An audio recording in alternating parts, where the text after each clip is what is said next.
nos dias em que Acais, filho de Jotão, filho de Uzias, era rei de Judá, no sul, em Jerusalém. Rezim, rei da Síria, que fica ao norte da Galileia, e Peca, filho de Remalias, rei de Israel, que é o reino do norte, capital Samaria, subiram a Jerusalém para lutar contra ela, mas não conseguiram conquistá-la. Então, nós temos Acás reinando em Judá. Nós temos o Rezim reinando na Síria e Peca reinando em Israel. Então o que é que aconteceu? Acás está no sul, em Jerusalém, né? Acima, Samaria ali, Israel, está o Peca, e lá em cima, na Síria, está o Rezim. Então o Rezim queria juntar com o Peca para unir forças e tomarem o reino do sul, que era Judá. O rei do sul era Acás. Quando chegou a notícia para ele, porque o Isaías começa narrando a história e ele já dá meio que o final da história. Ele diz, quando Acás era rei, aí para contextualizar ele diz, o Acás era neto do Uzias, filho de Jotão. Uzias é aquele que morreu no capítulo 6.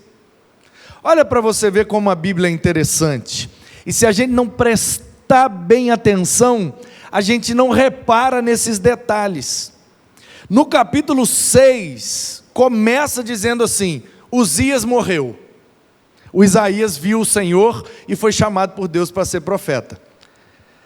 Aí o 7 já começa assim, ó. O rei é Acás. Aí você pergunta, quem é o Acás? Filho do Uzias? Aí o Isaías fala, filho não, neto. Ou seja, o Uzias morreu, aí reinou Jotão. O Jotão morreu, aí é que vem o Acás. Ou seja, de um capítulo para o outro passou aqui pelo menos uns 40 anos. E se a gente não tiver ligado, a gente não percebe. Então, quando o texto bíblico, vai aqui uma dica. Quando o texto bíblico disser fulano, filho do Beltrano, filho do Ciclano, filho do não sei quem, de não sei quem, de não sei quem, que a gente acha essas informações até meio chatas, né? Quando eu estou fazendo minha leitura da Bíblia, eu passo ali em crônicas e às vezes nos profetas e vem dizer, filho do fulano, que é filho do fulano, que é filho do fulano, meu Deus do céu, filho do filho, do filho, do filho, para que isso? Até que um dia eu entendi, isso serve para posicionar a gente na história. Então quando Isaías diz, o Acás é o rei de Jerusalém, aí é como a gente acabou de ler o 6, e no 6 o Uzias morreu, a gente poderia pensar, bom, Uzias morreu, na monarquia, assume o filho. Então o Acás deve ser filho do Uzias, que acabou de morrer. Só que não, ele é neto. Então essas informações, filho do fulano, filho do fulano, filho do fulano, filho do fulano, é para a gente se situar na história. Ou seja, da morte do Uzias, o chamado do profeta Isaías, para o momento que a gente está lendo agora, já passou aí vários anos. Então, o Acás, que é o neto do Uzias, está reinando em Jerusalém. Você sabe, o reino está dividido. Israel agora é uma outra nação, que tem um outro rei, uma outra capital, e um outro centro de adoração. O rei é Peca, a capital é Samaria, o centro de adoração é Betel. Então eles estão totalmente independentes de Judá, Jerusalém e do templo de Salomão. Independentes, outro povo, dividiram-se. Aí acima da Samaria tem a Galileia, dos gentios, né? Que é o povo que não é crente. Acima da Galileia, na beira-mar tem a Fenícia, grudado na Fenícia para dentro do continente tem a Síria, capital Damasco, está lá até hoje. Os refugiados sírios, as guerras, exatamente lá. Então o que o profeta está dizendo? Quando o Acás, neto do Uzias, estava reinando em Jerusalém, chegou a notícia, pessoal do norte está querendo invadir a gente. e eles procuraram um parceiro para essa invasão, e o parceiro deles é a Síria. Quando essa notícia chegou, o Acais ficou desesperado, porque o reino do sul, irmãos, são 2 tribos, Judá e Benjamim. O reino do norte são 10 tribos, as outras 10, porque eram 12. Então, se Judá está com 2, as outras 10 é Israel. Qual exército é mais numeroso e mais poderoso? O exército das 2 tribos ou das 10 tribos? Tem muito mais gente em Israel, são 10 tribos, o território é muito maior. Então é lógico que o exército de Israel, norte, é muito mais numeroso e poderoso do que o exército de Judá, sul. E ainda por cima, além de ser mais numeroso e mais poderoso, eles estão fazendo aliança com a Síria, que vai pegar o exército da Síria, vai juntar e vão invadir Jerusalém. Mas aí o Isaías introduz dizendo, Acais estava reinando, os caras se juntaram. Mas ele termina dizendo, não conseguiram conquistá-la. Ou seja, profeta não é bom contador de história, porque como ele é profeta, ele conta a história, mas já dá o final antes, ele dá spoiler. Então tudo que vem depois é meio que contando a história, mas você já sabe que o final é que Israel e a Síria não conseguiram.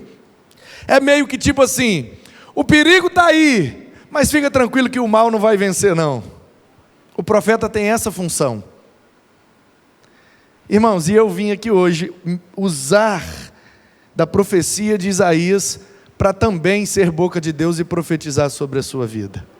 Eu sei que o mal está aí, ele está rondando, ele está atacando, mas como profeta de Deus eu preciso dizer-lhes, fiquem tranquilos, o mal nunca prevalecerá. E aí diz, quando informaram a casa de Davi é uma metáfora para Judá, porque Davi é da tribo de Judá, ou seja, o reino do sul. A Síria estava aliada com Efraim, aí agora Efraim aqui simboliza o reino do norte, Israel, que a tribo de Efraim era exatamente onde pertencia o território de Samaria, que era a capital. Então o reino do norte, às vezes ele é chamado de Israel, às vezes ele é chamado de Samaria, às vezes ele é chamado de Betel, às vezes ele é chamado de Efraim. Então, quando você conhece esses termos, você sabe que o profeta está se referindo àquela região lá. O coração de Acás e o coração do povo de Judá ficaram agitados, como se agitam as árvores do bosque com o vento. O cara ficou preocupado. Israel vai vir contra mim, junto com a Síria. Não vai dar para mim, eu vou perder o trono. Vou perder o trono. Aí o que aconteceu? O Senhor disse a Isaías, vá agora com seu filho, Sear-Jazub, filho aqui, pode ser um filho genético, biológico, mas é uma possibilidade que seja o discípulo, o ajudante, o moço. Todo profeta sempre tinha um moço, né?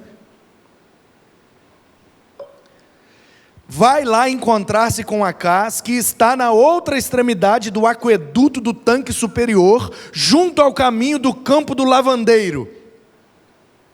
O que é que está acontecendo aqui? Acás recebeu a notícia, Israel juntou com a Síria e vai vir para te detonar. Ele perdeu o sono, saiu andando por Jerusalém. E Jerusalém tinha vários tanques, aquedutos, ou seja, desvios do rio Jordão, que eles traziam a água do Jordão por canais, como a gente tem aqui o canal esse rio aqui é o Jucu, né, que passa aqui, o Marinho passa lá dentro, o rio Marinho, aqui o rio Jucu.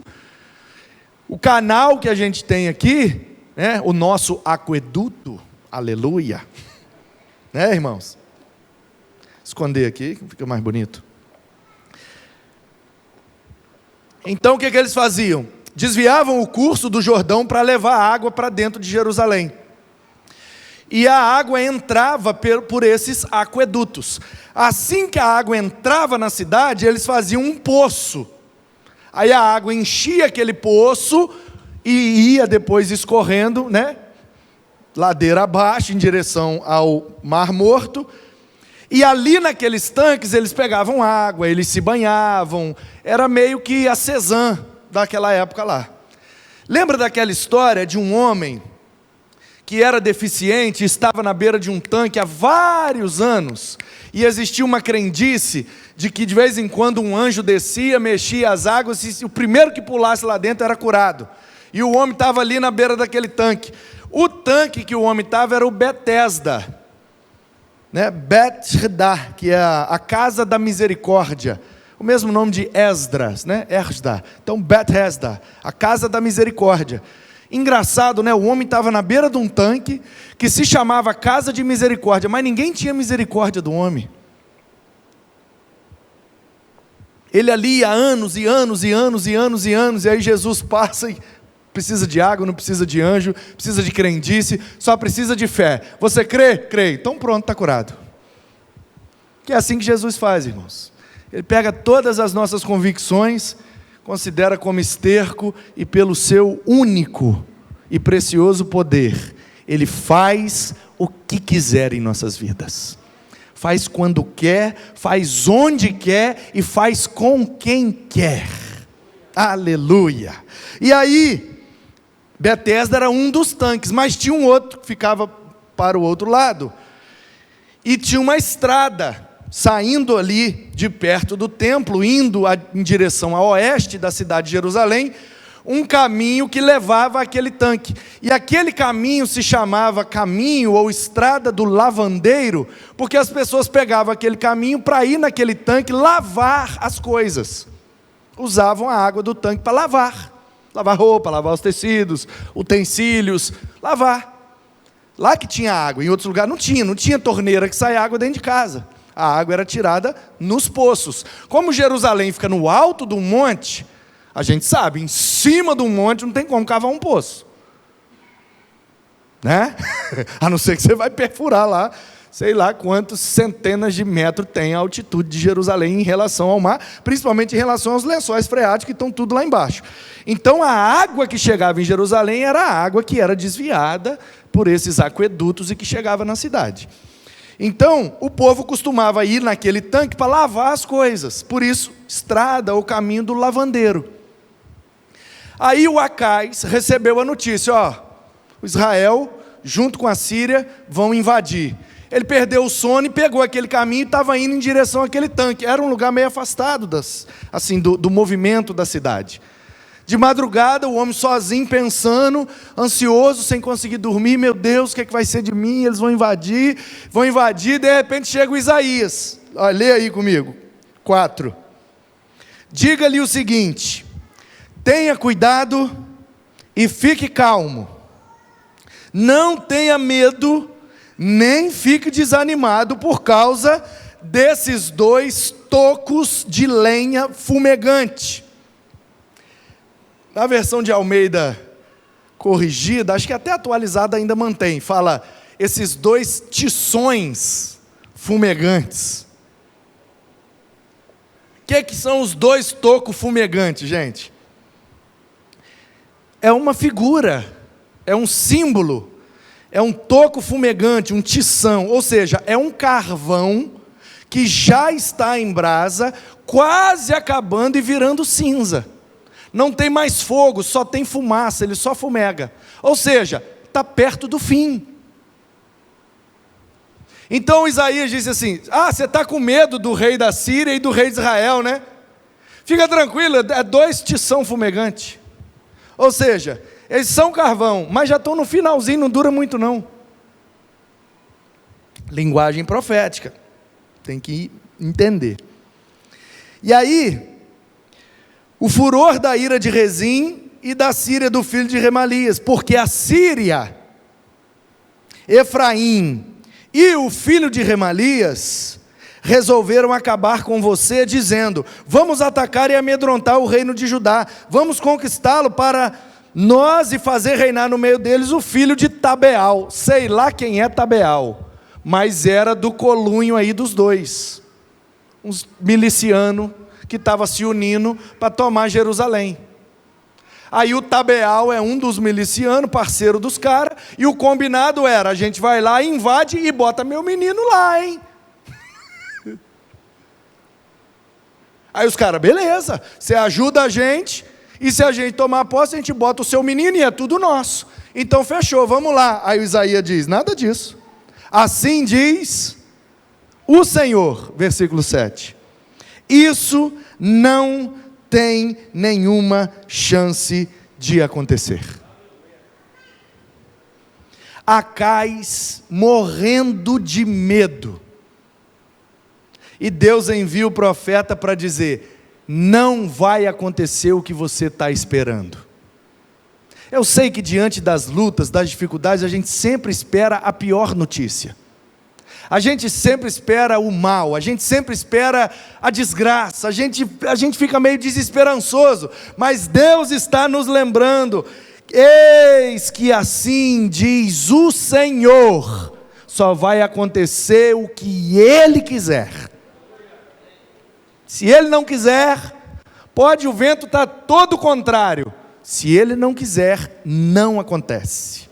Podem tramar, pode combinar, pode se unir, se juntar, mais estratégia, quando Deus decide, ninguém revoga.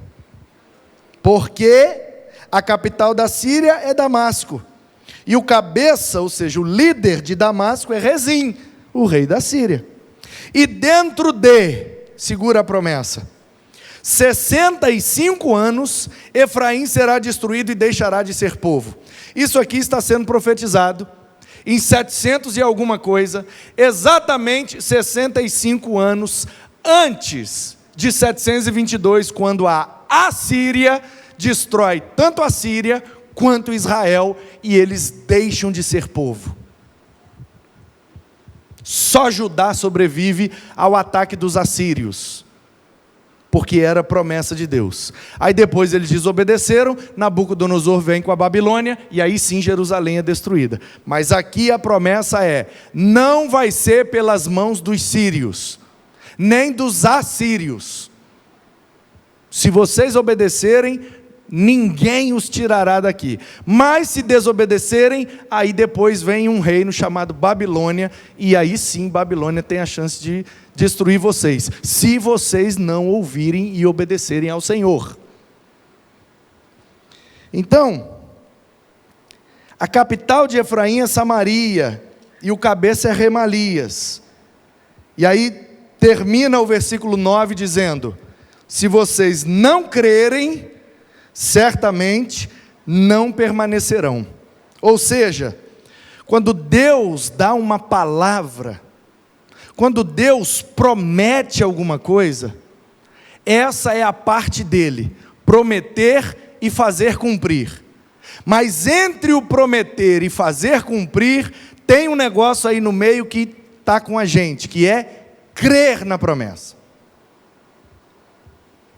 O texto é claro, se não crerem, não permanecerão. Então Deus fala e Deus faz, mas entre Deus falar e Deus fazer, tem que ter fé aqui no meio. Ou seja, a fé é o caminho entre a promessa e a bênção de Deus. Se houver fé nos nossos corações, tudo aquilo que Ele falou a nosso respeito, vai chegar na nossa vida, não porque merecemos, mas porque cremos de que Ele é fiel para cumprir. E o Senhor continuou a falar com Acais dizendo, versículo 11, peça ao Senhor seu Deus um sinal, um em cima no céu, embaixo na terra, onde você quiser, pede um sinal. Você está duvidando, Acais? Você está duvidando da palavra de Deus? De que você vai ser livrado do ataque? Você está duvidando? Então pede um sinal. Aí eu acho lindo, porque o Acais diz no 12, não preciso de sinal, eu creio. Não pedirei nenhum sinal, nem tentarei o Senhor. Eu estou com medo, mas se Deus falou, eu creio, não preciso de sinal. Isso é muito lindo. Agora vem o maravilhoso, e o maravilhoso é, então escute agora. Aí vem o 13. Ó casa de Davi, ou seja, todo Judá e Jerusalém, Será que não basta vocês abusarem da paciência dos homens, querem também abusar da paciência de Deus? Portanto, o Senhor mesmo lhes dará um sinal. Ou seja, Deus queria dar um sinal. O cara foi crente o suficiente para dizer, não preciso de sinal, eu creio mesmo sem ver nada. Aí Deus fala, rapaz, mas eu quero mostrar, dá licença. Vocês estão entendendo? Vocês estão comigo aqui dentro da história? Olha que coisa muito intrigante. O cara pede um sinal, cara, não preciso de sinal, eu creio. Era para Deus, né? É isso aí, meu servo. Aí Deus fala, nada disso, eu vou mostrar e ponto. Porque quem decide sou eu. É para o cara entender, Deus é soberano e ponto. Quando Ele quer, Ele faz. Quando Ele não quer, ninguém pode fazer. E Ele diz que vai dar um sinal. Ah é? Então qual o sinal que Deus quer dar? Sabe sua menina que ainda é criança? Sei, então ela vai ficar adulta. Quando ela tiver adulta, ela vai ganhar um menino. Esse menino vai botar o nome dele de Emanuel, que significa Deus conosco.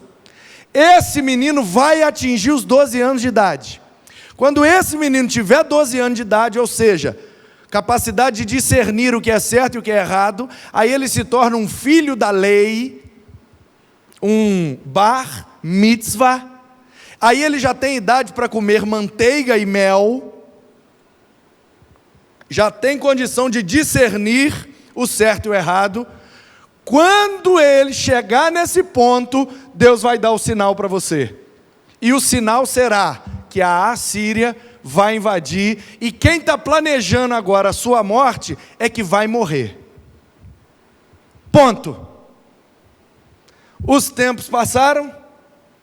A filha do cara engravidou, nasceu o menino, o nome dele foi Emanuel, Deus conosco. O menino cresceu e a Síria e Israel foram destruídos pela Assíria. Ponto, promessa cumprida, resolvido o problema. Amém. Entendemos, vamos fechar a Bíblia e vamos embora.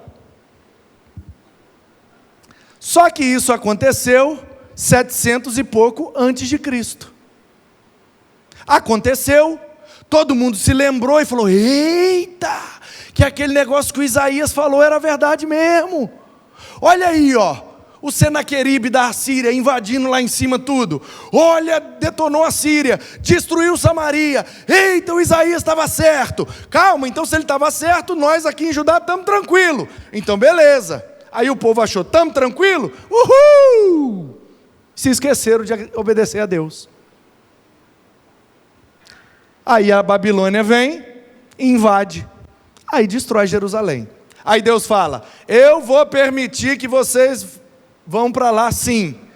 Vou botar vocês num cantinho do pensamento, 70 anos só.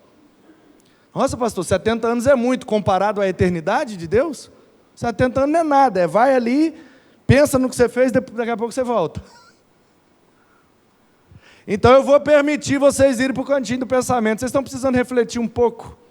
Porque eu estou falando, vocês não estão me ouvindo. Então vai lá para vocês refletirem um pouco. Judá vai para a Babilônia, reflete durante 70 anos, aí os meninos novos, porque só foi menino novo, criança mataram, idoso mataram. Por isso que todas as histórias de judeus na Babilônia é com jovens, porque só foram jovens. No mínimo 10, 12, no máximo 25, 30. Máximo. Então essa turma foi toda jovem. 70 anos depois, se o mais novinho... Você tem quantos anos, Dudu? Quanto? 12? Fica em pé aí, Dudu. Olha lá, gente. 12 anos, olha o tamanho do bruto. Se eu sou Nabucodonosor, invado Jerusalém e vejo um menino graúdo desse assim, não quero saber a idade dele não, vem meu filho, você está bom para um escravo. Vamos carregar pedra lá na Babilônia. Então, não é bem a idade, é o tamanho dos meninos. Os meninos mais novos, grandão assim, o Rashid Júnior com 8 anos ia. Né? Então, o que eu quero que você entenda? Os mais novos eram assim, 8 anos, 10 anos, 9 anos, mas esses meninos têm sangue de europeu misturado, por isso que eles são graúdos. Os judeus não têm judeu grandão. Média de altura de um judeu é 1,70 m, 75 no máximo. Então não tem uns meninos novos, grandão. Isso é coisa de filisteu. Então os meninos foram, imagina comigo, o mais novinho tinha 10 anos. Quantos anos se passaram na Babilônia? Então esse menino agora tem quantos anos? 80 anos de idade. A viagem de volta é mais de 1.000 quilômetros, andando a pé no deserto. Você acha que um senhor de 80 anos aguenta voltar para Jerusalém a pé, mais de 1.000 quilômetros no deserto? Lógico que não aguenta. Então, nenhum dos que foram voltou não, gente. Morreu tudo lá. Quem que voltou? Os filhos, ou muito provavelmente, os netos dos que foram. 70 anos depois, os netos, que são jovens, ouvi dizer que lá no cartório de Jerusalém tem uns documentos, que tinha um terreno lá que era de vovô. Aqui na Babilônia eu não sou nada. Eu sou um judeu aqui, escravo, e vivo uma vida medíocre, mas eu ouvi dizer que meu avô é lá de Jerusalém. Diz que lá é uma terra boa, próspera. Diz que tem um rio muito bom que passa lá perto. Uma cidade alta, fácil de ser protegida. E diz que vovô tinha uma casa lá, que os babilônios destruíram.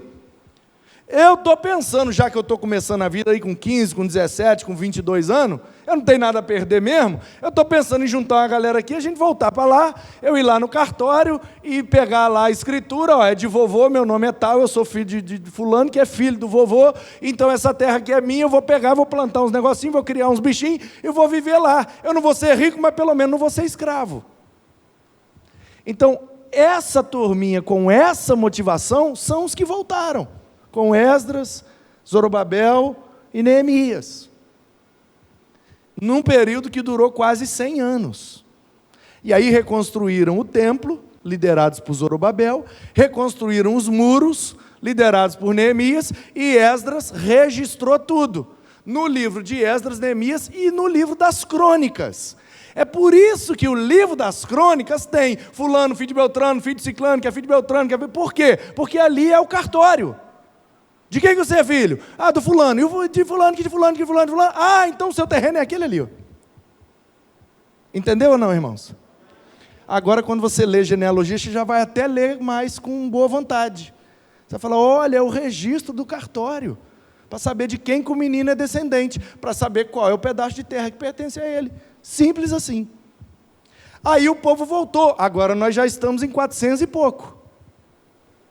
Esther já é rainha da Pérsia, o povo de Deus está lá, o templo já está reconstruído, o culto já está bombando, o povo está meio assim, porque eles não aprenderam a fazer culto, eles nasceram na Babilônia, foram criados na Babilônia, foram para lá e não sabem direito como é que serve a Deus. Então Neemias junta todo mundo, faz a leitura da lei, e aí eles voltam a fazer as festas, os cultos, aí Deus levanta 3 profetas, o Ageu, Zacarias e o Malaquias, para dizer, vem para cá, a glória dessa casa vai ser maior que a da outra, vem todo mundo, vamos dar o dízimo, gente, porque temos que levantar o negócio aqui, vamos, não despreze o dia dos pequenos começos. Tudo versículo desses 3, Ageu, Zacarias e Malaquias, para juntar o povo de novo, e o povo adorar e obedecer a lei, para nunca mais saírem dessa terra. Aí Esther está lá, o povo está em paz, a cidade é reconstruída, 400 e pouco, a Pérsia cai, a Grécia sobe, a Grécia não mexe com eles, é um povo que vive numa cidade lá, que tem um templo, adora um tal de Javé, e deixa eles quietos, eles não mexem com ninguém, se eles não mexer com eles, não mexe com ninguém. Aí a Grécia cai e vem Roma. Aí nós já estamos em 100 e pouco antes de Cristo. Aí Roma começa a dominar tudo, vencem os gregos, começa a virar um império romano. Aí o império romano vai dominando, chega lá em Judá, domina, bota um cara lá responsável, você é o nosso frente aqui, Herodes. Herodes, tem o grande, tem o Antipas, tem o Agripa. Um é o Herodes do tempo antes de Cristo, o outro é o Herodes do tempo de Cristo, o outro é o Herodes depois de Cristo, do tempo de Atos, aquele que morreu comido de bicho. chama Herodes os três, a gente confunde, bagunça, mas é só estudar direitinho que dá para entender. E aí, gente, Jesus nasce,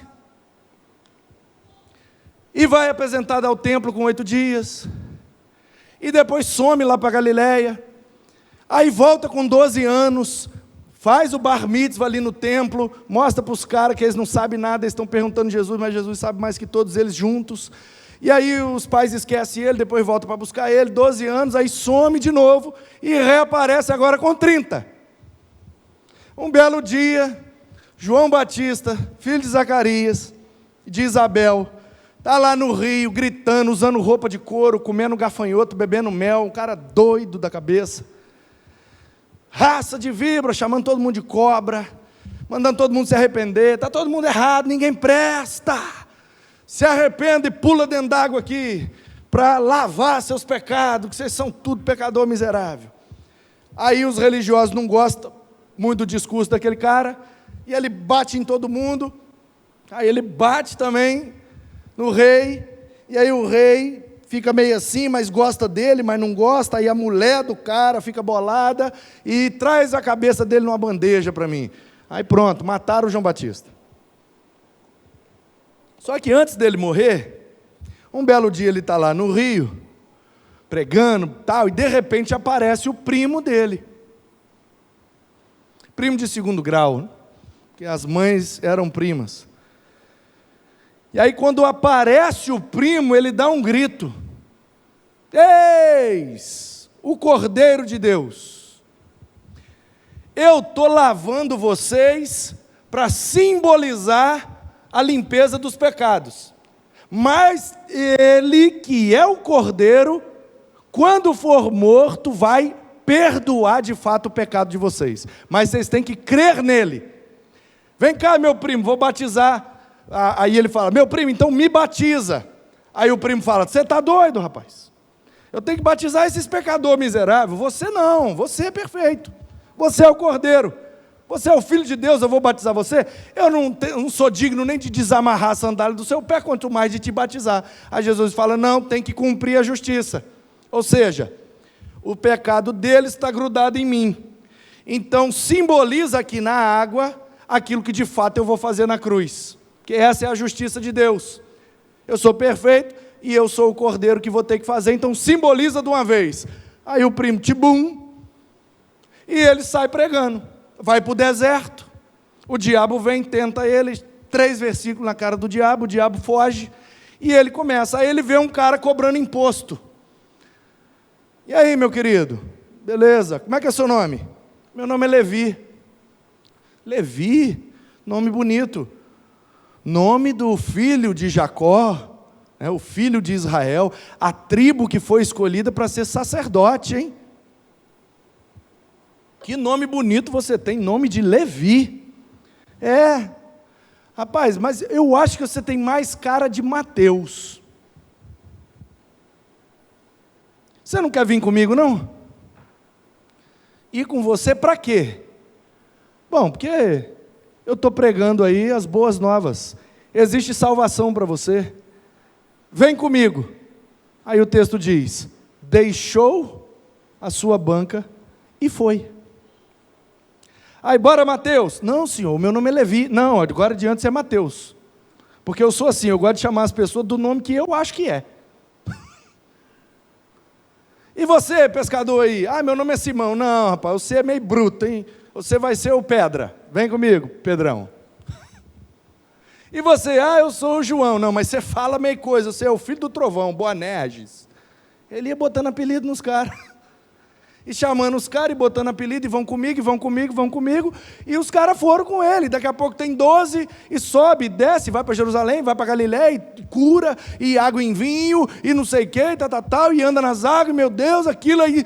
Gente, o que é isso? O que é isso? O que é isso? Eis que o Espírito do Senhor está sobre mim, pelo que me ungiu, para libertar os cativos, dar vista aos cegos e anunciar o ano aceitável do Senhor. Ou seja, Deus está aceitando agora vocês para serem salvos, através da minha vinda. Eu sou o Messias. E ele disse isso lá, e foi expulso, quase mataram ele.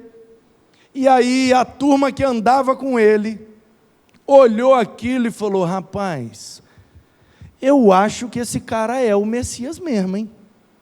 Aí o Mateus andou com ele esse tempo todo, ouviu, aprendeu dele, conviveu com ele, ficou ali firme. Quando ele morreu, ficou morrendo de medo. Aí ele apareceu: não tenham medo, eu estou com vocês, vou estar com vocês. Então amém, fique em Jerusalém, vou mandar o Espírito. Ele manda o Espírito. Aí o Mateus está naquele grupo ali de 120.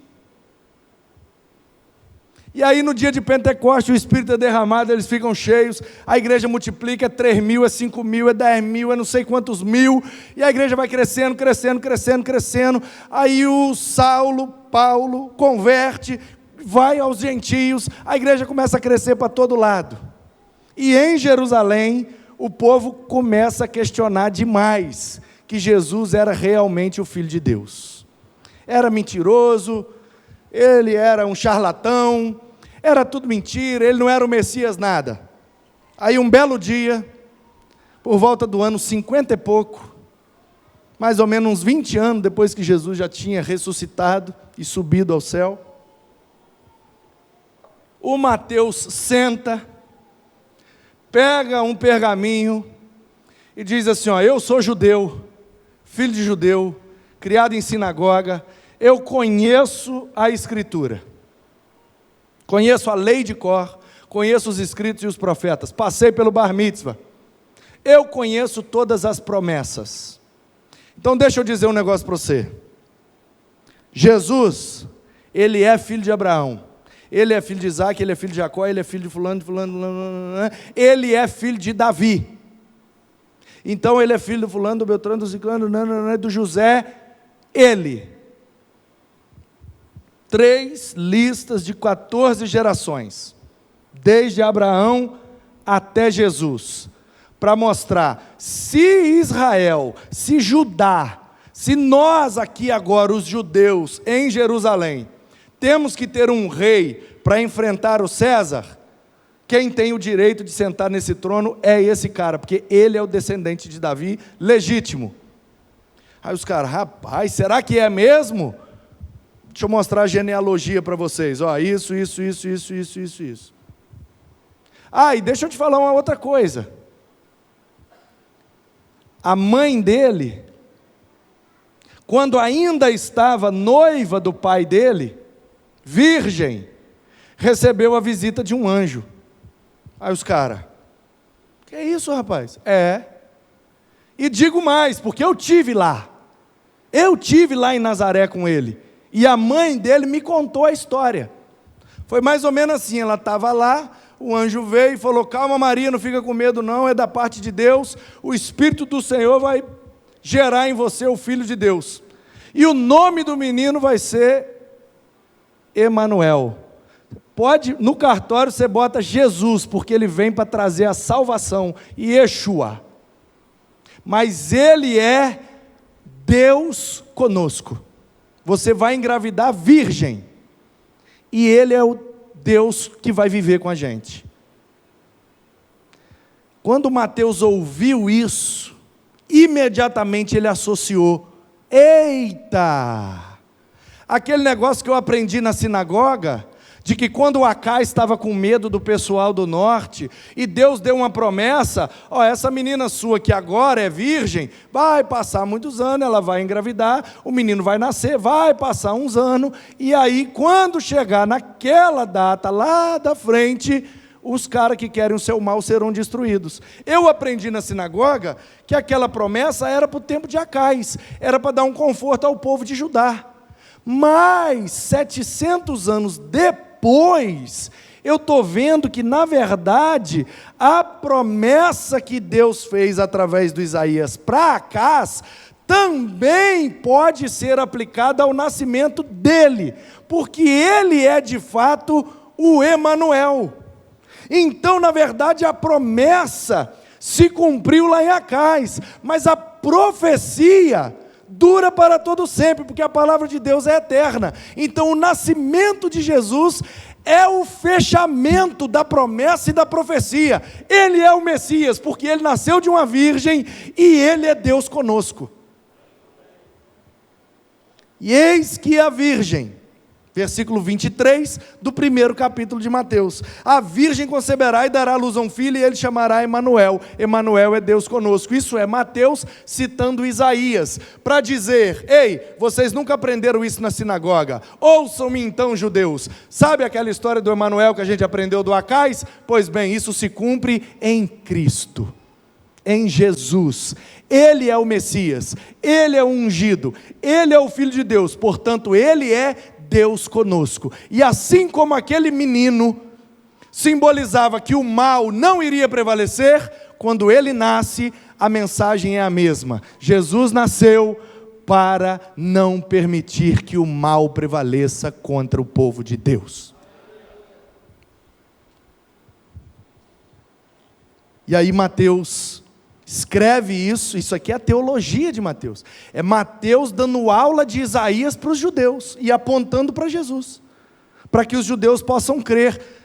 Não é que ele é o Messias mesmo? Ele reúne todas as características.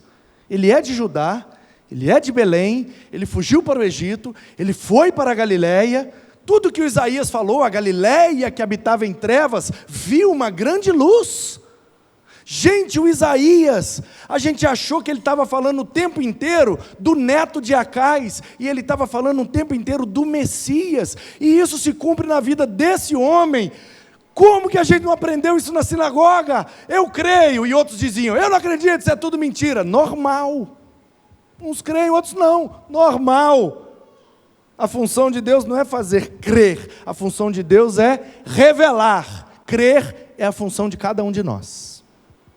Porque Jesus fez milagres, e mesmo fazendo aqueles milagres extraordinários, uns creram, outros não creram. Ele pode descer aqui agora, fisicamente, e continuar a mensagem que eu estou pregando, e quando ele fizer o apelo, mesmo sendo ele, vai ter gente que vai dizer, não quero. E ele vai dizer, te respeito. Fazer o quê? Dotei você de liberdade, você é livre. Tem o direito, inclusive, de não querer. E aí, gente, o Mateus vai escrevendo. Ele era o Messias mesmo, sabe por quê? Porque ele recebeu a visita daqueles homens que vieram do Oriente. Ele fugiu para o Egito. Ele foi perseguido por Herodes para morrer, mas ele conseguiu fugir para a Galileia. E ele foi precedido por aquele que é o que endireita as veredas.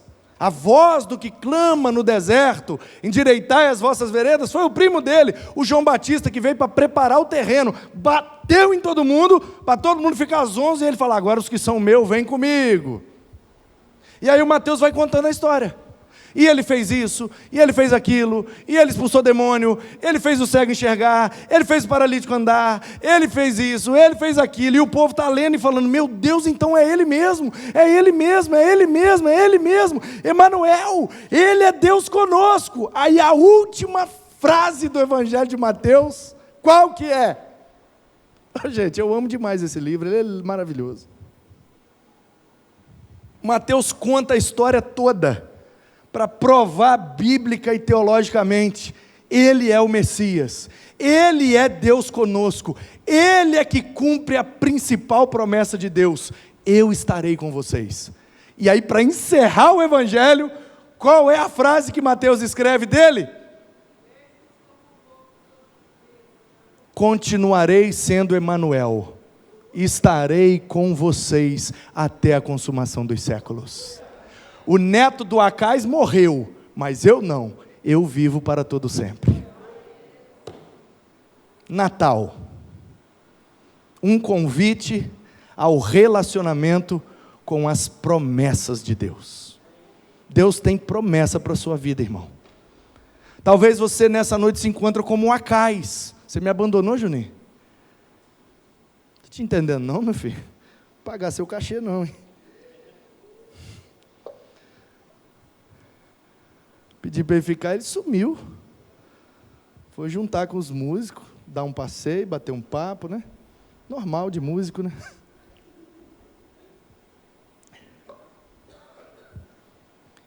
O Acais recebeu uma notícia ruim, irmãos. O Acais viveu aquele drama, aquele medo. Olha a expressão que o profeta usou. O interior dele ficou como as árvores do bosque quando venta forte. Você já sentiu essa tremedeira dentro de você?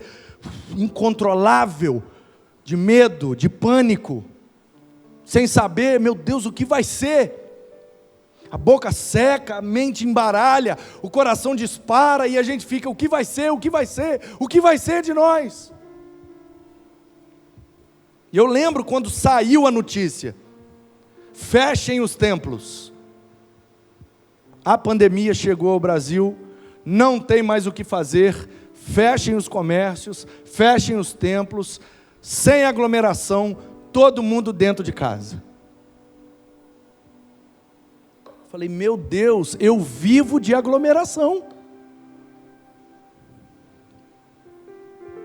O que será de mim?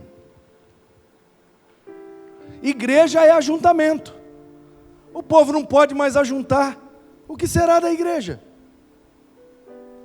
E aí o que vive do comércio, meu Deus, eu vivo de gente. Se o povo não vir, eu não vendo. Se eu não vender, eu não tenho dinheiro. O que será de mim? E foi um pânico, um desespero, uma agitação, um medo.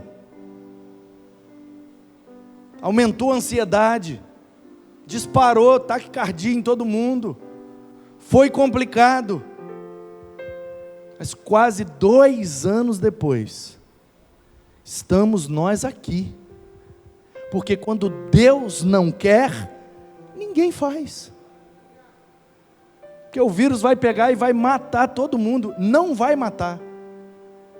Só vai quem Deus quer. Quem está na hora. Porque Deus não perdeu o controle. Não é vírus, não é bala, não é acidente, não é nada. O que rege o universo é a vontade de Deus. Se Ele quer, ninguém pode refutar. E se Ele não quer, ninguém pode executar. Ele que manda. Porque Ele conhece o futuro. 700 anos antes de Jesus nascer, Ele já disse como seria. E 2000 anos depois que Jesus nasceu, Ele continua sabendo como será, porque Ele está conosco até a consumação dos séculos. O que existe de que Ele é Deus conosco. Ele nasceu para cumprir isso. E Ele quer na sua vida hoje, você que está aqui, você que me ouve aí na internet, Ele quer falar com você igual Ele falou com Acás. Eu não sei qual é o motivo da sua turbulência interna. O que eu sei é que Ele profetiza sobre a sua vida. E assim diz o Senhor: eis que o mal não prevalecerá. Fique firme, fique fiel. Você quer um sinal? Não, pastor, não precisa de sinal, eu creio. Mas Deus quer dar um sinal assim mesmo. E o sinal é Jesus. Quando Jesus nasce, é Deus sinalizando: eu estou com vocês. Vou passar com vocês pelos vales. Vou subir com vocês pelos montes. Quando vocês passarem pelo fogo, vocês não vão se queimar, porque eu sou a água da vida. Quando vocês passarem pelo frio, vocês não vão tremer, porque eu sou o fogo que aquece vocês. Em todas as circunstâncias, Ele diz: estou convosco.